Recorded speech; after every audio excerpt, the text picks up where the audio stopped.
বন্ধুরা, চীনের national space administration জানিয়েছে, চ্যাংই ৬ সফলভাবে নির্ধারিত অবতরণ এলাকায় অবতরণ করেছে। একটি চীনা মহাকাশযান চাঁদের দূরবর্তী অংশে অবতরণ করেছে বলে খবর।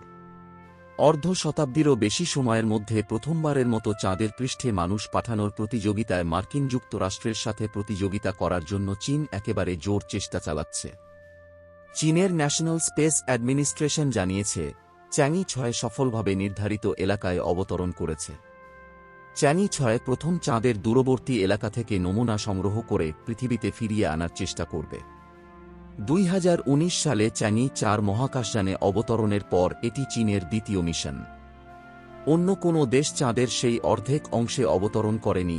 যোগাযোগের জন্য আরও কঠিন অঞ্চল, কারণ এটি কখনও পৃথিবীর মুখোমুখি হয় না।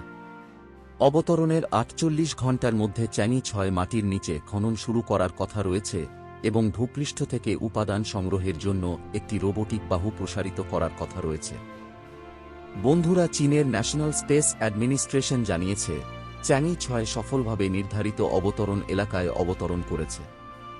একটি চীনা মহাকাশযান চাঁদের দূরবর্তী ৬ মে উৎক্ষেপণ করা এই মিশনটি প্রায় ৫৩ দিন ধরে চলবে বলে জানিয়েছে China national space administration.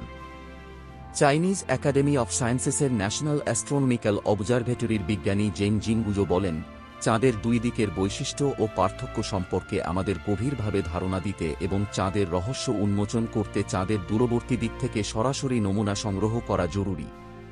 Chang'e ৬ এই দশক শেষ হওয়ার আগে প্রথম চীনা মহাকাশচারীদের চাঁদে ভ্রমণের মাধ্যমে পরিকল্পিত মিশনের একটি সিরিজের অংশ।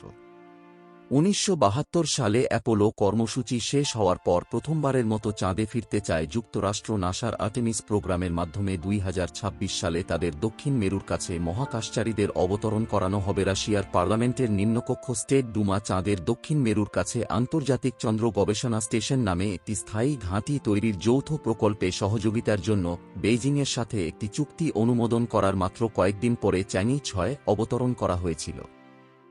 বন্ধুরা, মহাকাশ সম্বন্ধে নতুন নতুন তথ্য জানতে চ্যানেলটিকে সাবস্ক্রাইব করুন পরবর্তী ভিডিও দেখার জন্য।